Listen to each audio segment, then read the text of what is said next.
সকালে সকালে কবুতরগুলি ছেড়ে দিলাম। সবাই যারা আমার পেজটা এখনো ফলোইং করেনি ফলোইং করে দেন এবং শেয়ার করে দেন। শরীরটা একটু অসুস্থ, কারণ ওয়েদার খুব একটা ভালো যাচ্ছে না, গরম ঠান্ডা লেগে গেছে।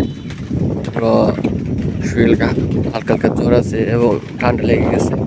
তো ভিডিওটা সবাই দেখুন এবং সবাই উপভোগ করুন। সকাল সকাল কবুতরগুলি ছেড়ে দিলাম এবং আজকে ওদের একটু ভাত খেতে দিছি। তো দেখুন, একটু তরকারিও দেবো, লবণ দেবো একটু।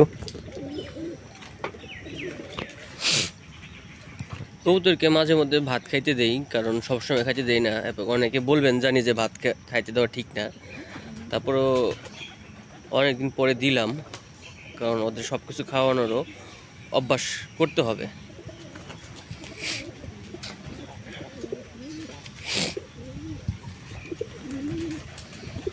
তো আকাশ মেঘলা, পুরো একেবারে দেখতে পাচ্ছেন আকাশের অবস্থা খুবই খারাপ। এই সময় যারা আসলে ছাদে কবুতর পালন করেন তাদের অনেক সমস্যা, কারণ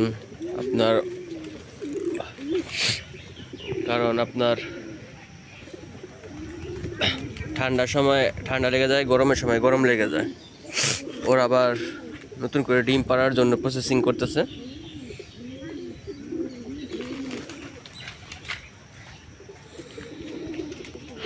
তো ঘরটা একটু বড় করবো ভাবতেছি, কেউ একদিন পর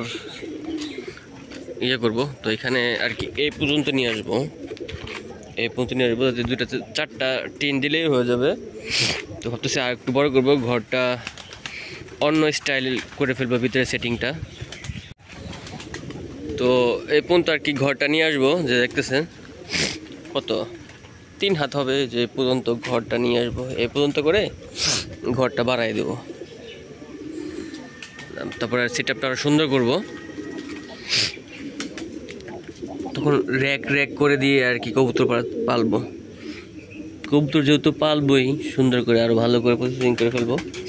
জানি না এটা শোনার পর আমার আব্বু আমার সাথে কি ব্যবহারটা করবে, যদি বলি যে ঘরটা একটু বড় করব।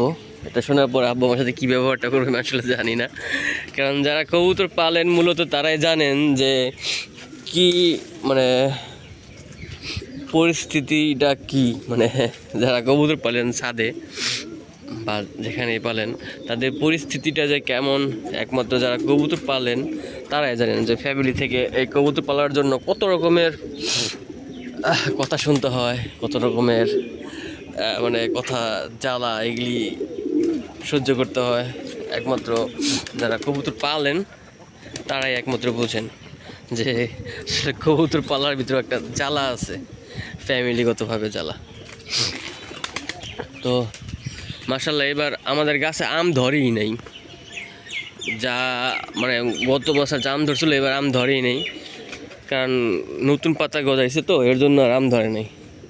তারপর যে কয়েকটা ধরছে মোটামুটি খারাপ না, ভালোই। যেমন এই আমটা মাশাআল্লাহ অনেক ভালো। এই আমটা চারা উঠাবো করে, কারণ এক বড় ভাই গত বছরই আমার বলছিল চারাটা ফালানোর জন্য, দিছিলাম, বাট ওটা মানে বড় হয়েছিল, পরে ওটা আর পাই নাই, হয়তো ছাগলে খেয়ে ফেলছে, আর না হইলে কি হয়তো নিয়ে গেছে। তো ভাইয়ের জন্য করব। আর যে সময়টা অসুস্থ, আমার নিজেও আমি অসুস্থ, ঠান্ডার সময় আপনি কিন্তু বুঝতে পারবেন যে আপনার পরিস্থিতি দিয়ে আপনার বাসার ওয়েদারটা কেমন, ওই ওয়েদার অনুযায়ী আপনারা কবুতরকে ট্রিটমেন্ট দেবেন। যেমন আমি জানি যে আমার বাসার ওয়েদার কেমন, আপনি জানেন যে আপনার বাসার ওয়েদার কেমন, ওই অনুযায়ী কবুতরকে ট্রিটমেন্ট দেবেন, তাহলে কবুতর ভালো থাকবে।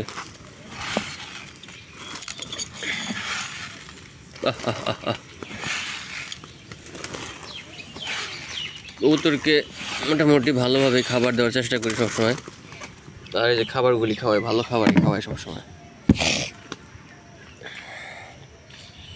সবাই ভালো থাকবেন, সুস্থ থাকবেন। আসসালামু আলাইকুম। আর এই ঠান্ডার সময় একটু ঠান্ডা ওষুধ খাওয়ানোর চেষ্টা করবেন।